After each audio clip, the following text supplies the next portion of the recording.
આણંદ શહેરને 100 foot road તલાટીયા ફાટક મંદિરવાડી ચોકડીથી પરિવાર પાર્ટી પ્લોટ થઈને હાઈવે સુધી જોડતો રસ્તો બહુ જ બિસ્માર છે। આ વિસ્તારના લોકો ખૂબ ત્રાસી ગયા છે। એ લોકોનો જે રોષ છે એ આપણે જાણીશું કે એમને કેટલી તકલીફ પડી। સમગ્ર ચોમાસા દરમિયાન જે પરિસ્થિતિ સર્જાઈ એની જાણ આપણને કરશે। આપનું નામ? મારું નામ દીવાન હાજી છે। તો તમે આ તલાટીયા ફાટકવાળા રસ્તા વિશે શું કહેશો? બહુ તકલીફ પડે છે સાહેબ, આવવા જવામાં એટલી બધી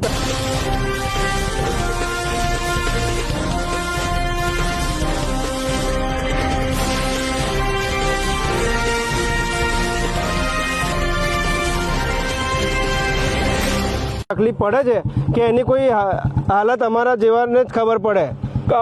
કેટલા વખતથી આ રસ્તો બન્યો નથી કે રિનોવેટ થયો નથી? આજે લગભગ હું 20 વર્ષથી અહીંયા આગળ સલાટિયા રોડ પર રહું છું, પણ મારી હાલત એટલી ખરાબ છે કે આ રસ્તાની અંદર કે ઓછા ટાઈમમાં એક તો રસ્તો બહુ લોંગ ટાઈમે રસ્તો બનાવ્યો અને પછી હવે રસ્તો બનાવ્યો છે તો ખાડા છે તો એનો કોઈ ઉપયોગ જ નહીં અને એનો કોઈ દૂર કરવાનો રસ્તો જ નહીં કરતું કોઈ બી। રસ્તો બનાવ્યા પછી તરત જ તૂટી જવા પામે। અમારી સોસાયટીમાં બી રસ્તો આરસીસી નો બનાવી નાખ્યો છે તો આરસીસી ના રસ્તામાં એટલા બધા ખાડા પડી ગયા છે કે નાના છોકરાને મારા છોકરાનો હાથ બી તૂટી ગયો છે એમાં। તમારો એક આક્ષેપ છે કે જ્યાં જરૂર નથી ત્યાં રસ્તા બનાવે છે ને મોટી ખોડિયાર રસ્તો છે ને 2 વખત આરસીસી રોડ બનાવીને 2 વખત તોડી નાખ્યો, ત્યાં જરૂર નથી ત્યાં આગળ રસ્તા બનાવી કરે છે ને અહીંયા આગળ રસ્તા અવર જવરમાં પબ્લિક વધારે છે ને તો અહીંયા આગળ રસ્તાની કંઈ બનાવતા જ નથી। અહીંયા આગળ રસ્તા છેક મસ્જિદે સરવરિયાથી લઈને સલાટિયા ફાટકથી આ બાજુ સુધી રહીમાનગર સુધી અમને આ તકલીફ પડે છે।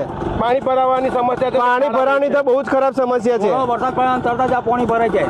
તમે શું કહેશો? તમારું નામ? ફિરોજભાઈ મારું નામ। હા ફિરોજભાઈ, તમે શું કહેશો? આ બિસ્માર રસ્તો કેટલો ફાટક રહું છું, રોજ મારે 4 થી 5 વખત એને જવાનું હોય। વરસાદ પડે એટલે આ રસ્તો હપું થઈ જાય પછી બરાબર એટલે ઘૂંટણામાં પાણી ભરાય। જો આ પેલા નારાની એ નથી જરૂર, ફાટકની આગળ નારું બનાવ્યું છે તો આ રોડ ક્યાં બનાવતા નહીં અને જો આ રોડ સત્વરે આના પગલાં નહીં લે તો અમે ઉગ્ર આંદોલન કરીશું। તમારું નામ? ફિરોજભાઈ મારું નામ ફિરોજભાઈ। તમે આ તલાટીયા ફાટકથી મંદિરવાડી ચોકડી થઈને પરિવાર પાર્ટી પ્લોટ જે રસ્તો જાય છે એ વિશે શું કહેવા માંગો? પોણો કલાક બારે થાય, વરસાદ પડે એટલે પોણો કલાક થાય। 10 મિનિટનો રસ્તામાં પોણો કલાક થાય, થોડો વરસાદ પડે તો આખો રોડ ભરાઈ જાય છે। બરાબર, આખો રોડ ઘૂંટણમાં આ પાણી આવી જાય છે। બરાબર, તો અમારે કરવું શું? રોજ મારા દિવસમાં 4 થી 5 વખત અહીંથી જવાનું હોય તો હું શું કરું? રસ્તો કેટલા ટાઈમથી બિસ્માર છે? લગભગ 3 વર્ષથી આ રસ્તો આવો છે। 8 વર્ષથી આ રસ્તાની હાલત એવી છે? જ્યારથી હું અહીંયા આવ્યો છું 3 વર્ષથી આ રસ્તો આવો છે। એની અગાઉ તો ખબર નહીં આપણને, 3 વર્ષથી આવો છે। જો સદર આનો કોઈ નિકાલ નહીં આવે તો અમે ઉગ્ર આંદોલન કરીશું।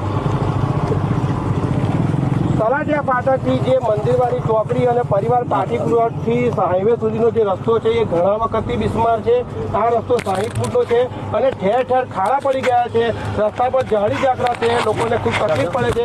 આ વિસ્તારના લોકોમાં આ રોડ વિશે ખૂબ રોષ જોવા મળી રહ્યો છે। મારું નામ વોરા મોહમ્મદ કેસ છે।